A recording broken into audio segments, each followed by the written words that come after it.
bisogna che noi attraverso queste riunioni cerchiamo di far capire in maniera più semplice possibile qual è la situazione economica che noi stiamo vivendo. Tenete conto che su 10 persone che io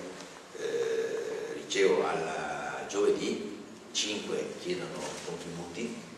e 5 chiedono posto di lavoro, perché la situazione ormai ha assunto un livello molto preoccupante, molto difficile. Come abbiamo, qualcuno potrebbe dire, e allora fino adesso di cosa vi siete occupati, cosa avete fatto se non potete spendere soldi sulle opere pubbliche? Noi in questo periodo siamo stati coinvolti in discussioni politiche, decisioni politiche, complessità politiche che nel passato non erano così forti come sono adesso. Mi riferisco al piano ospedaliero. Entro dicembre si sta discutendo in conferenza di sindaci quale organizzazione degli ospedali e quale organizzazione sociale, quindi quanti posti letto di residenza sanitaria assistita si realizza su questo comune. Stiamo parlando di TAV, che è una cosa ormai che tutti i giornali ne parlano. Stiamo affrontando il problema delle biomasse, stiamo pensando alla terza corsia, stiamo pensando alla tangenziale, che ormai è partita, sì. Stiamo pensando e lavorando per vedere come risolvere il problema del rischio idraulico. Stiamo anche lavorando molto intensamente perché entro il 31/12 dobbiamo arrivare al 31/12/2011 con alcune scelte organizzative e gestionali sia dei rifiuti che dell'acqua. Quindi sono temi molto complessi, molto difficili da affrontare, che hanno bisogno di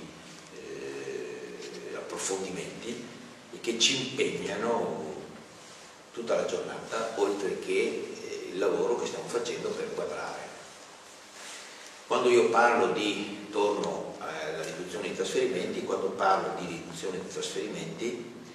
non mi riferisco per il momento solamente a quelli dello Stato, ma ci sono riduzioni di trasferimenti anche dalla Regione, ci sono anche riduzioni di trasferimenti anche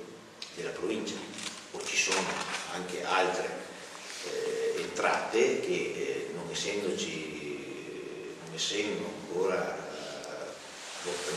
avendo ancora votato, ancora elaborato il PAT, che è lo strumento urbanistico, è chiaro che anche queste minori entrate per effetto dovuto magari a oneri di urbanizzazione primaria, secondaria e costruzione, noi stiamo lavorando per tentare di inquadrare il bilancio nella maniera più concreta possibile. Quindi, ripeto, queste riunioni vengono fatte proprio per trasferire e eventualmente rispondere ai cittadini rispetto alle domande che si pongono e alle motivazioni per cui non si realizzano, non vanno avanti le opere pubbliche. Questo è lo scopo principale delle riunioni che stiamo facendo. Quindi la situazione non è semplice, deve essere governata con molta attenzione, speriamo che la situazione nazionale più complessiva trovi anche uno sbocco, anche se nel 2011 abbiamo l'impressione che sarà peggio del 2010 dai segnali che abbiamo, perché le aziende sono sempre più in crisi, perché noi viviamo la crisi della nuova Pansac che tutti conoscono, viviamo la crisi della Zignago che tutti conoscono, viviamo la crisi della ACO che tutti conoscono, non conosciamo compiutamente le piccole e medie imprese, l'indotto, quali ripercussioni ha avuto o le abbiamo puntuale, quindi ci troviamo di fronte a tutte queste problematicità. Stiamo cercando di chiudere, mi dimenticavo una cosa che interessa più quest'area,